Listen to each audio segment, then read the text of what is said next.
প্রতিদিন গীতাপাঠ শুনলে মন শান্ত হয়, জীবনে সঠিক পথ দেখাতে সাহায্য করে। দুঃখ, ভয়, রাগ দূর হয়, আত্মবিশ্বাস বৃদ্ধি পায়। কর্ম ও ভক্তির মাধ্যমে হৃদয়ের শক্তি, ঘরে শান্তি ও জীবনে আলো নিয়ে আসে। তাই প্রতিদিন আমাদের চ্যানেল থেকে 2টি শ্লোক সহ একটি পাঠ শুনুন। মনীয়সে যদি তচ্ছ কিয়ম ময়া দ্রষ্টুমিতি প্রভু যোগেশ্বর তত মে ত্বম দর্শয়াত্মানমবিয়ম। অর্জুন বললেন, হে প্রভু, যদি আপনি মনে করেন যে আমার পক্ষে সেই রূপ দর্শন করা সম্ভব, হে যোগেশ্বর, তবে দয়া করে আপনি আপনার সেই অবিনশ্বর আত্মরূপ আমাকে দর্শন করান। মনীয়সে মানে যদি আপনি মনে করেন, যদি মানে যদি, তৎ মানে সেই, স্বকিয়ম মানে সম্ভব, ময়া মানে আমার দ্বারা, দ্রষ্টুম মানে দর্শন করা, ইতি মানে এই রূপে, প্রভু মানে হে প্রভু, যোগেশ্বর মানে সকল যুগের অধীশ্বর, ততঃ মানে তখন, মে মানে আমাকে, তম মানে আপনি, দর্শয় মানে দর্শন করান, আত্মানম মানে নিজের স্বরূপ, অবিয়ম মানে অবিনশ্বর। এই শ্লোকে অর্জুনের ভক্তি, বিনয় ও আত্মসমর্পণের পরিপূর্ণ প্রকাশ ঘটে।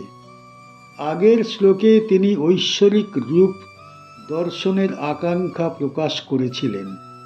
এই শ্লোকে এসে তিনি সেই আকাঙ্ক্ষাকে সম্পূর্ণভাবে ভগবানের ইচ্ছার উপর অর্পণ করছেন। তিনি বলছেন, যদি আপনি মনে করেন তবেই আমি দর্শনের যোগ্য। এই বক্তব্যে কোনো দাবি নেই, কোনো অধিকার বোধ নেই, আছে কেবল সমর্পণ। এখানে প্রভু ও যোগেশ্বর সম্বোধন অত্যন্ত গভীর অর্থ বহন করে। প্রভু মানে যিনি সকলের অধিপতি, যোগেশ্বর মানে যিনি সকল যোগের নিয়ন্ত্রক ও দাতা। অর্জুন স্বীকার করছেন, ঐশ্বরিক রূপ দর্শন কোনো সাধনার ফল মাত্র নয়, বরং ভগবানের কৃপা লাভের বিষয়। অর্জুন এখানে নিজের সীমাবদ্ধতা স্বীকার করছেন। তিনি বলেননি যে আমি প্রস্তুত, আমি যোগ্য। তিনি বলছেন, আপনি যদি মনে করেন সম্ভব। এই বিনয় আধ্যাত্মিক জীবনের প্রকৃত অলংকার। যেখানে অহংকার থাকে সেখানে ঈশ্বর দর্শন সম্ভব হয় না।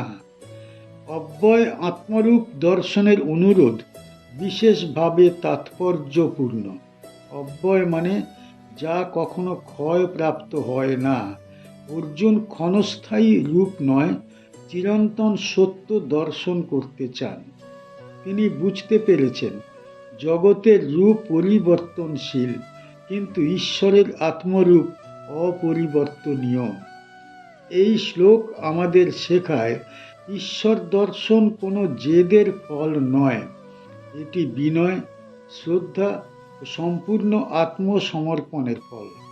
যখন মানুষ নিজের সীমা অতিক্রম করে, পরে স্বীকার করে এবং সর্বশক্তিমান সত্তার উপর ভরসা রাখে, তখনই ঈশ্বর নিজের রূপ প্রকাশ করেন।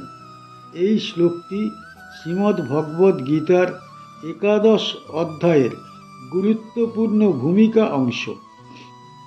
আগের শ্লোকে অর্জুন ঐশ্বরিক রূপ দর্শনের ইচ্ছা প্রকাশ করেছিলেন। এই শ্লোকে এসে তিনি সেই ইচ্ছাকে ভগবানের অনুমতির সঙ্গে যুক্ত করেছেন। এর মাধ্যমে বিশ্বরূপ দর্শনের পূর্ব শর্ত সম্পূর্ণ হয়েছে। এই প্রসঙ্গে অর্জুনের মানসিক অবস্থান অত্যন্ত পরিণত। তিনি আর প্রশ্নকারী নন, বরং সম্পূর্ণভাবে শরণাগত শিষ্য। এই অবস্থায় গুরু যখন কৃপা করেন, তখন দর্শন সম্ভব হয়। এই শ্লোক গুরু শিষ্য সম্পর্কের এক অনন্য আদর্শ স্থাপন করে। শিষ্য ইচ্ছা প্রকাশ করে, কিন্তু সিদ্ধান্ত গুরুর হাতে তুলে দেয়। এই আস্থা ও সমর্পণ আধ্যাত্মিক শিক্ষার মূল ভিত্তি। দৈনন্দিন জীবনের জন্য এই শ্লোক গভীর শিক্ষা বহন করে।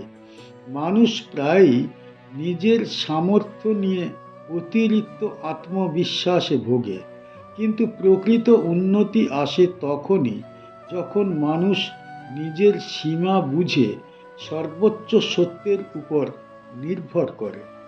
এই শ্লোক আমাদের শেখায়, যেখানে বিনয় আছে সেখানেই কৃপা প্রবাহিত হয়, আর যেখানে কৃপা আছে সেখানেই ঈশ্বর দর্শনের দ্বার উন্মুক্ত হয়। এই উপলব্ধি মানব জীবনের এক মহামূল্যবান সম্পদ। কি শিখতে পারি এই শ্লোক থেকে? এই শ্লোক থেকে আমরা বিনয় ও সমর্পণের গভীর শিক্ষা গ্রহণ করতে পারি। অর্জুন এখানে কোনো দাবি করছে না, কোনো অধিকার দেখাচ্ছে না। সে বলছে, যদি তুমি উপযুক্ত মনে করো তবেই আমাকে দর্শন দাও। এই মনোভাব আমাদের শেখায় যে ঈশ্বরকে আদেশ করা যায় না, তাঁকে কেবল প্রার্থনা করা যায়।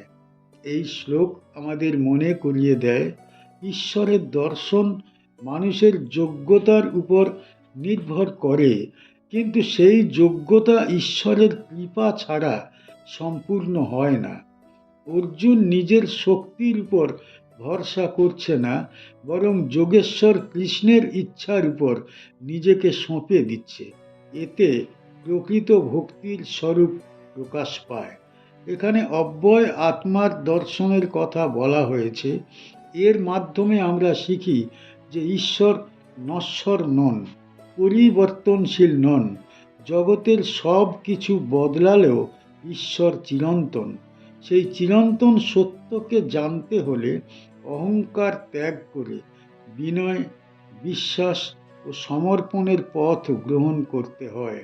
সবচেয়ে বড় শিক্ষা হলো, যখন মানুষ নিজের সীমাবদ্ধতাকে স্বীকার করে এবং ঈশ্বরের ইচ্ছাকে সর্বোচ্চ স্থান দেয়, তখনই ঈশ্বরের কৃপা ও সত্য দর্শনের পথ উন্মুক্ত হয়। শ্রী ভগবান উবাচ পশ্য মে পার্থ রূপানি শত সুহত সহস্রশঃ নানাবিধানি দিব্যানি নানাবর্ণাকৃতিনি চ। শ্রী ভগবান বললেন, হে পার্থ, তুমি এখন আমার রূপসমূহ দর্শন করো। সেগুলি শত শত ও সহস্র সহস্র, বিভিন্ন প্রকারের, দিব্য এবং নানা বর্ণ ও নানা রূপে প্রকাশিত। শ্রী ভগবান উবাচ মানে শ্রী ভগবান বললেন, পশ্য মানে দর্শন করো, মে মানে আমার, পার্থ মানে হে কুন্তিপুত্র অর্জুন, রূপানি মানে রূপ সমূহ, শতশঃ মানে শত শত, অথ মানে এবং, সহস্রশঃ মানে সহস্র সহস্র, নানা বিধানি মানে নানা প্রকারের, দিব্যানি মানে দিব্য বা অলৌকিক, নানা মানে বিভিন্ন, বর্ণ মানে রং, আকৃতিনি মানে আকৃতি, চ মানে এবং। এই শ্লোকের মাধ্যমে ভগবান শ্রীকৃষ্ণ বিশ্বরূপ দর্শনের সূচনা করছেন। এতক্ষণ পর্যন্ত যে ঐশ্বরিক তত্ত্ব বাক্যের মাধ্যমে প্রকাশিত হয়েছে, এখন তা প্রত্যক্ষ রূপে উদ্ভাসিত হতে চলেছে। শ্রী ভগবান অর্জুনকে আদেশ দিচ্ছেন, দেখো। এই দেখো কেবল চোখের দেখা নয়, বরং চেতনার সম্পূর্ণ উন্মোচন। এখানে রূপ শব্দটি এক বচনে নয়, বহু বচনে ব্যবহৃত হয়েছে। এর অর্থ, ঈশ্বরের রূপ একটি মাত্র নয়, তিনি একসঙ্গে অসংখ্য রূপে প্রকাশিত। শত ও সহস্র সংখ্যার উল্লেখ দ্বারা অসীমতার ইঙ্গিত দেওয়া হয়েছে। মানব বুদ্ধির সীমা ভেঙে ঈশ্বর এখানে তাঁর অনন্ত বহুরূপী রূপ প্রকাশ করছেন। নানাবিধ ও দিব্য শব্দ দুটি অত্যন্ত গুরুত্বপূর্ণ। নানাবিধ মানে বহুরূপী, বহু গুণ সম্পন্ন। দিব্য মানে ইন্দ্রিয়াতীত, জাগতিক সীমার ঊর্ধ্বে, অর্থাৎ এই রূপগুলি সাধারণ দৃষ্টিতে দেখা যায় না, এগুলি ঐশ্বরিক দর্শনের ফল। নানা বর্ণ ও নানা আকৃতির উল্লেখ করিয়ে দেয় যে ঈশ্বর কোনো একক সৌন্দর্যের মধ্যে সীমাবদ্ধ নন। সমস্ত রং, সমস্ত রূপ, সমস্ত বৈচিত্র্য সব তাঁরই প্রকাশ। জগতের বৈচিত্র্য এখানে ঈশ্বরের মহিমার প্রতিফলন হিসাবে প্রকাশিত। এই শ্লোক আমাদের শেখায় ঈশ্বর এক রূপ নন, তিনি সর্বরূপ। যারা ঈশ্বরকে সীমাবদ্ধ করতে চায় তাদের দৃষ্টিকে এই শ্লোক প্রসারিত করে। ঈশ্বরকে জানতে হলে সীমা ভাঙতে হয়। এই শ্লোকটি শ্রীমদ্ ভগবদ্ গীতার 11 অধ্যায়ে বিশ্বরূপ দর্শনের সূচনা বাক্য। পূর্ববর্তী শ্লোকগুলিতে অর্জুন বিনয়ের সঙ্গে ঐশ্বরিক রূপ দর্শনের প্রার্থনা করেছিলেন। এই শ্লোকে ভগবান সেই প্রার্থনা গ্রহণ করে নিজেকে প্রকাশ করতে উদ্যত হলেন। এই প্রসঙ্গে শ্রীকৃষ্ণ কেবলমাত্র গুরু নন, তিনি স্বয়ং পরম সত্যরূপে আত্মপ্রকাশ করছেন। অর্জুন এখন আর সোনার স্তরে নেই, তিনি দর্শনের স্তরে প্রবেশ করছেন। এই দর্শন সাধারণ নয়, এটি জীবনের দৃষ্টিভঙ্গি পাল্টে দেওয়ার মতো শক্তিশালী। এই শ্লোক বিশ্বরূপ অধ্যায়ের দরজা খুলে দেয়। পরবর্তী শ্লোকগুলিতে অর্জুন যে বিস্ময়, ভয় ও ভক্তিতে আপ্লুত হবেন তার ভিত্তি এখানে স্থাপিত হয়েছে। দৈনন্দিন জীবনের জন্য এই শ্লোক গভীর শিক্ষা বহন করে। মানুষ প্রায়ই ঈশ্বরকে নিজের সীমিত ধারণার মধ্যে আবদ্ধ রাখতে চায়, কিন্তু এই শ্লোক শেখায় ঈশ্বর সীমাবদ্ধ নন, তিনি সকল বৈচিত্র্যের মধ্যেই বিরাজমান।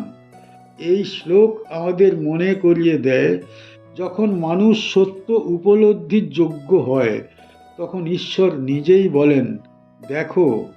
আর সেই দর্শন মানব জীবনের এক মহা সাধনা ও পরম সৌভাগ্য। কি শিখতে পারি এই শ্লোক থেকে? এই শ্লোক থেকে আমরা জানতে পারি ঈশ্বর একটি মাত্র রূপে সীমাবদ্ধ নন, তিনি শত শত ও সহস্র সহস্র রূপে জগতে প্রকাশিত। জগতের সমস্ত বৈচিত্র্য, নানা রং, নানা আকৃতি, নানা গুণ সবই পরমেশ্বরের প্রকাশ। তাই ঈশ্বরকে জানতে হলে সীমিত ধারণা ত্যাগ করতে হয়। এই শ্লোক আমাদের শেখায় ঈশ্বরের রূপ দিব্য, অর্থাৎ সাধারণ দৃষ্টিতে তা সম্পূর্ণভাবে উপলব্ধি করা যায় না। শুদ্ধ চেতনা, ভক্তি ও অন্তরের প্রস্তুতির মাধ্যমে এই ঐশ্বরিক রূপ দর্শন সম্ভব হয়। ঈশ্বর নিজেকে তখনই প্রকাশ করেন যখন ভক্ত সত্য উপলব্ধির যোগ্য হয়ে ওঠে। এছাড়া এই শ্লোক আমাদের সমদৃষ্টির শিক্ষা দেয়। সকল রূপ, সকল বৈচিত্র্য ঈশ্বরের অংশ। এই উপলব্ধি মানুষের হৃদয়ে শ্রদ্ধা, সহিষ্ণুতা ও ভক্তি জাগ্রত করে। আমাদের চ্যানেলের গীতা পাঠ কেমন হয়েছে, ব্যাখ্যা কেমন হয়েছে, আপনার কেমন লেগেছে কমেন্ট বক্সে অবশ্যই জানাবেন, এবং প্রতিনিয়ত গীতা পাঠ শোনার জন্য চ্যানেলটা অবশ্যই সাবস্ক্রাইব করে রাখুন। দেখা হচ্ছে পরের ভিডিওতে।